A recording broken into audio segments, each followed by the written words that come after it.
So, Chief Constable, we've come together today just to talk about a HMICFRS report. But can I, just to start with, go back a little bit then? When you've worked for a number of years in North Yorkshire, what drew you to want to join the police force? And kind of how did your views change, and what made you want to stay in the police force over those years? I'm very fortunate that I attended York University to study for my degree. And having completed my degree, a friend of mine was in the Special Constabulary. So having had no history in policing, no family in policing, it wasn't a career that I had previously looked at. But then having had the opportunity to volunteer in policing and join the Special Constabulary here in York, because I was still living in York having completed my degree, and it was a calling in life. A defining moment I would probably refer to it as, of I'd really found something that I connected with, the opportunity to help people. Perhaps people have been less fortunate than I had. So I was immediately drawn to policing, having become a volunteer, and ever since that moment in time, wanted to become a full-time police officer as a result of my volunteering. And therefore I applied to the police fairly quickly, having become a special constable, and North Yorkshire weren't recruiting. So I joined Humberside initially, where I served for 14 years. And then having moved back to North Yorkshire as a resident of York some 17 years ago, the opportunity arose for me to transfer to North Yorkshire Police 15 years ago, and I grasped that opportunity with both hands and have worked here ever since. Still feel as passionately about the job now as I did then. It's a vocation, not a job. And just that opportunity every single day, that privilege every single day of being able to help people, often in their greatest hour of need. And as Chief Constable, I know it's a cliche, but people will use the phrase "the buck stops at the Chief Constable." So those kind of values and those reasons, if you like, you're now in the most senior position in North Yorkshire Police. So you have the ability to if you like, fulfil those values or implement your beliefs on things. Is that a challenge, or is it or are there obstacles to you fulfilling what you'd ideally like to do? Well, I'll start by saying that our mission and vision for policing is very simple and something I truly believe in. So the mission of North Yorkshire Police, and of all policing really, is to keep people safe and make them feel safe. They're two very different things. So actually the safety of people versus how they feel, and do they feel they can walk down the street at night? I know that our rural communities sometimes feel very isolated, so feeling safe is also really important. So that's a really important mission.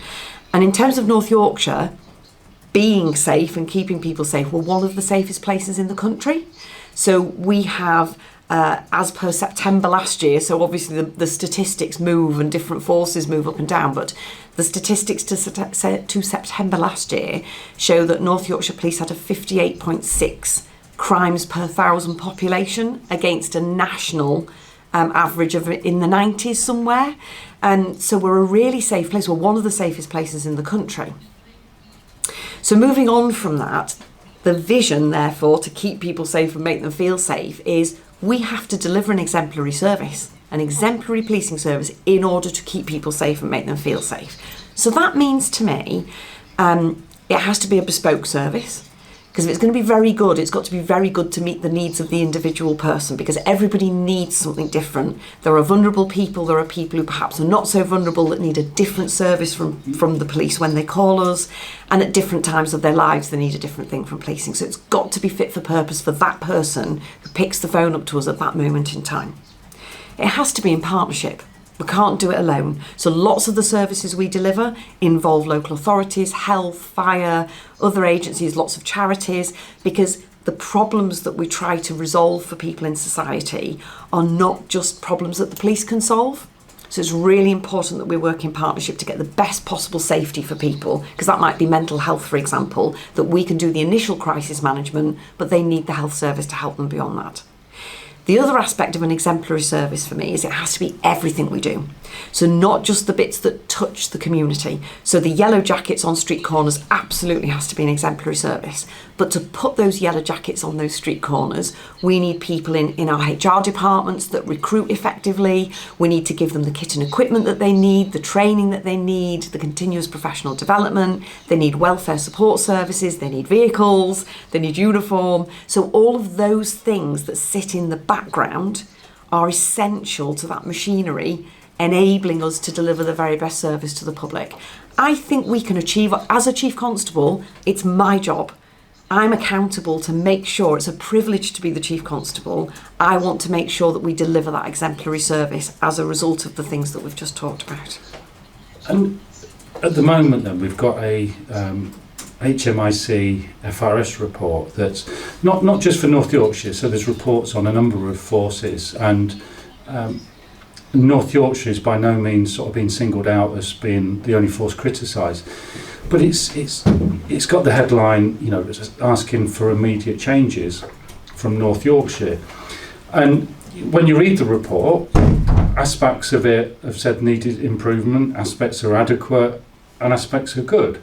But I think a lot of people will only read the headline that you know the changes that need to be made. What would you want to get over from that report to the public? So first and foremost, we deliver services through our people. We're a people-facing service.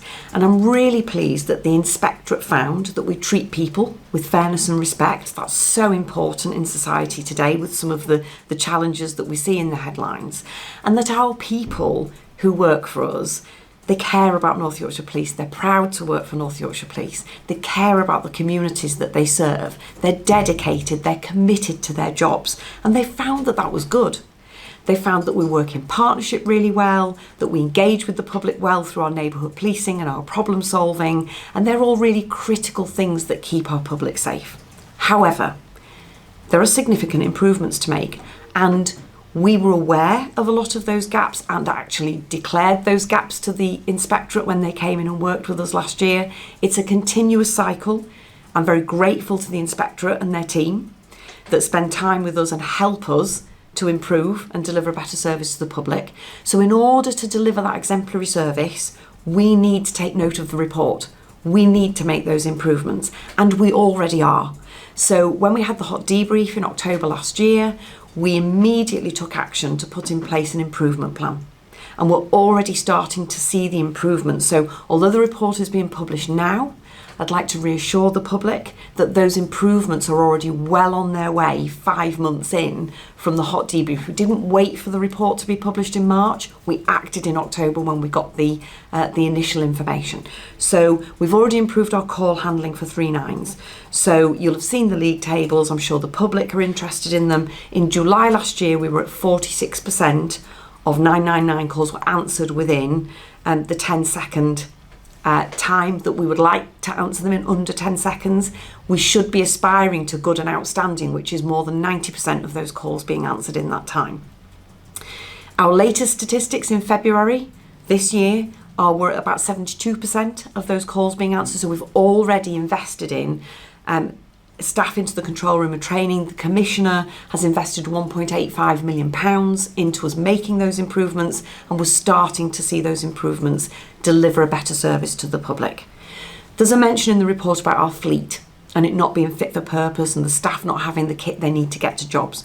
We've ordered 63 cell vans that are on their way. We've already put those measures in place rather than ordering them now. They're on their way. Safeguarding is mentioned in the report, really critical issue to safeguard the most vulnerable in society. We've invested in an additional 21 posts into our safeguarding team, and we're looking at how we specialise our detectives in child safeguarding rather than generalist detectives, which again is what the report talks about. And we don't have enough detectives. It's a national problem. We've acted upon that. We recruited 27 new direct entry detectives that joined us in February and are on their training course now, and we've got further intakes coming throughout the year, and transferee detectives, and also developing our own new officers that come into the organisation into that detective work stream. And is that a dedicated group of people that would just deal with violence? Is it part of the VORG strategy then? because it was a group that North Yorkshire had in the past, wasn't it? That looked at vulnerable people, but then I think that group was disbanded, wasn't it? And then it was just picked up by CID, is that correct? So policing changes over time, and we've always got to continue to develop and grow and build our service to meet the changing needs of society. So going back a little while, and you're right, there used to be child protection teams, they were called, or child protection units, or protecting vulnerable people units. They've gone through iterations of names, where you had specialist detectives, and then you have generalist detectives that deal with the crime that people would expect they see on television programmes in terms of robbery, burglary, those sorts of detective roles. What we found as a force, we have big geography, so we cover a big area, and we have a low volume of crime. As I've already said, we're a really low crime area. So in order to deliver the best possible service, we did review our service and have bigger CID departments, but they covered everything, in order to try and deliver a better service across the vast geography, but have the flexibility of whatever job happens to come in that day, or the prisoners that are in the cells, or the incidents that are reported, we could flex that resource. What we've learned from other forces, from the inspectorate, from some of the work that's been done, is that's not as effective at serving the public and keeping those vulnerable people safe. We need to have specialists in those specialist areas. As you've said, violence against women and girls, you'll have seen about Operation Soteria that's running in Avon and Somerset, that's now being piloted and run out. So that's about much better specialist service to those who are victims of sexual abuse and rape. So we've found experience and best practice has shown us it's better to specialise in those areas. So that's exactly what we're doing. We're now creating those specialist teams of people who can deliver that better service to that bespoke group of people. And moving forward, the Zoe Metcalfe, the Crime Commissioner, mentioned this will be a big feature of the public accountability meeting. Are there other plans to... obviously the keeping the confidence up from the public is important. Are you looking at a bit of a strategy so people can understand where things have moved forward, rather than just for the next inspection? Absolutely. So the inspectorate have now taken an approach where they don't pause and then conduct a new inspection at some point in the future. There's a continuous journey with the inspectorate. So on a regular basis now, the inspectorate send out where they've found best practice, rather than wait till the next inspection period, and we act on that. And absolutely, we want to continually share our improvement journey so that the public can be reassured that those improvements are being made. So our improvement plan, the work that we're doing with the Police and Crime Commissioner, and the investment in some of those services will be something that we talk about regularly at our performance accountability meetings, to show the direction of travel and the improvement in those services. Because if the public can see those improvements, if they feel reassured that they can trust us, that there's trust and confidence that the police service will respond to their needs, we will get better engagement and be able to serve the public more effectively. And we need the public's engagement and the information that they can provide in order for us to shape the best possible police service and for us to keep people safe.